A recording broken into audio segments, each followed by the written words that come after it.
यहाँ मौजूद हमारी बहन और समस्तीपुर से देश की सबसे युवा सांसद हमारी बहन शांभवी चौधरी जी, यहाँ मौजूद बड़े भाई की तरह हम लोगों को मार्गदर्शन देने वाले और जमुई के सांसद आदरणीय अरुण भारती जी सहित मंच पर मंचासीन सभी हमारे अभिभावकगण और जिनकी बदौलत आज हम यहाँ खड़े हैं, आप तमाम एनडीए और हमारे लोजपा के तमाम आप अभिभावकगण, पदाधिकारीगण, कार्यकर्ताओं का धन्यवाद और आभार व्यक्त करते हैं। मैं हम लोग सब जितने पार्टी के पदाधिकारीगण हैं, आज हम सब लोगों के लिए एक सुखद दिन है और ये सुखद दिन देखकर हम लोगों को एक वो दिन हम लोगों ने देखा जब हमारे पार्टी के सम्मानित राष्ट्रीय अध्यक्ष पार्टी टूटने के बाद 18 नंबर कोठी के बाहर में दरवाजा खटखटा रहे थे और ये उम्मीद कर रहे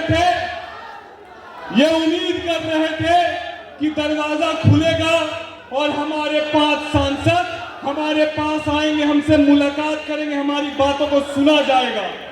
ये ठीक उसी तरीके से है जिस तरीके से कृष्ण जी गए थे हस्तिनापुर दुर्योधन से 5 गांव मांगने के लिए, और दुर्योधन ने ये बेवकूफी की, ये गलती की, उसको लगा कि कृष्ण तो अकेला है, अब इस कृष्ण को हम लोग बंधक बना लेंगे। जब कृष्ण जी 5 गांव मांगने गए तो रश्मि रति की बहुत खूबसूरत पंक्ति है जो आज हमारे राष्ट्रीय अध्यक्ष जी पर पूरी सटीक बैठती है, वो आप सुनिए। 2 न्याय अगर तो वादा दो और उसमें भी यदि बाधा हो, 2 न्याय अगर तो वादा दो और उसमें भी यदि बाधा हो, तो दे दो केवल 5 ग्राम, रखो अपनी धरती तमाम। हम वही खुशी से खाएंगे, परिजन पर हंसी न उड़ाएंगे। दुर्योधन वो भी दे न सका, आशीष समाज के ले न सका, उल्टे हरि को बांधने चला, जो था साजिश साधने चला।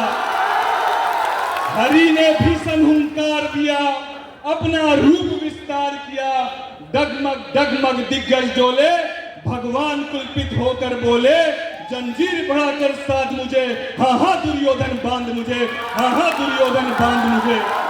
और वो अंतिम पंक्ति जो कृष्ण जी की थी, वही पंक्ति हमारे नेता के लिए एकदम सटीक बैठती है कि याचना नहीं अब रण होगा, जीवन जय की मरण होगा। हमारे नेता को हम लोगों ने विचलित होते हुए भी देखा 18 नंबर कोठी में, और हम लोगों ने गर्व के साथ उस दिन भी देखा जब हमारे नेता पूरे देश के सामने कह रहे थे, मैं चिराग पासवान ईश्वर की शपथ लेता हूं। हम लोगों ने दोनों दिन को देखा है और दोनों दिन में एकमात्र अंतर इतना है कि हमारे नेता ने हमेशा से आत्मविश्वास को मजबूत रखकर हमारे नेता ने यह साबित करके दिखाया कि हमारे नेता सही मायने में शेर के बच्चे हैं, और शेर के बच्चे उन्होंने साबित करके दिखाया। और मैं आप सबके सामने हमारे नेता का कोटि कोटि धन्यवाद देता हूं कि हमारे नेता ने मुझ जैसे अनुज को खगड़िया लोकसभा से चुनाव लड़ाया, और खगड़िया लोकसभा इसीलिए महत्वपूर्ण है कि हमारे पार्टी के संस्थापक स्वर्गीय रामविलास पासवान जी की गृह जिला से मुझे चुनाव लड़ाने का सौभाग्य आपने दिया। मैं आपको कोटि कोटि वंदन और धन्यवाद करता हूं। मैं धन्यवाद करता हूं पार्टी के सभी वरिष्ठ पदाधिकारियों का कि जिन्होंने मुझे यह अवसर दिया।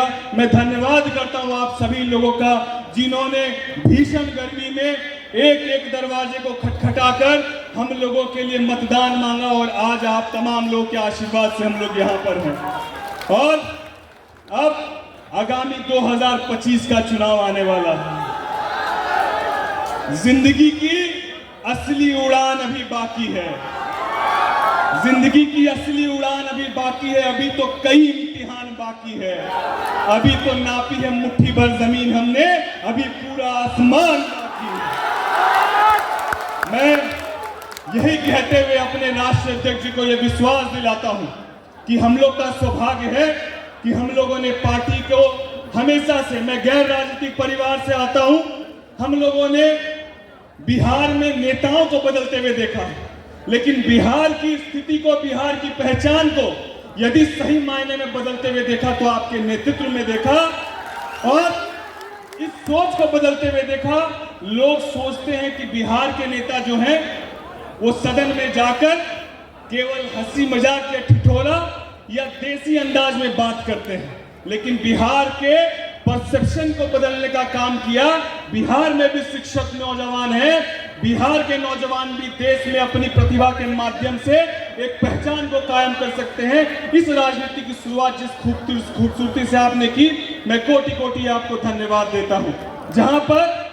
जहां पर कोई भी युवा नेता कभी किसी दूसरे युवा को मौका नहीं देता है क्या?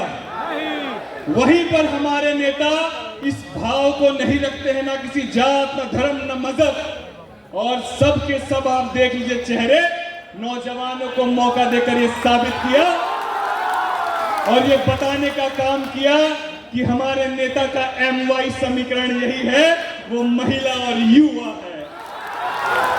हम लोग अपने नेता को ये विश्वास दिलाते हैं कि आपके साथ पूरी ईमानदारी से, जब तक सांस है तब तक आपके साथ मजबूती से हम खड़े रहेंगे।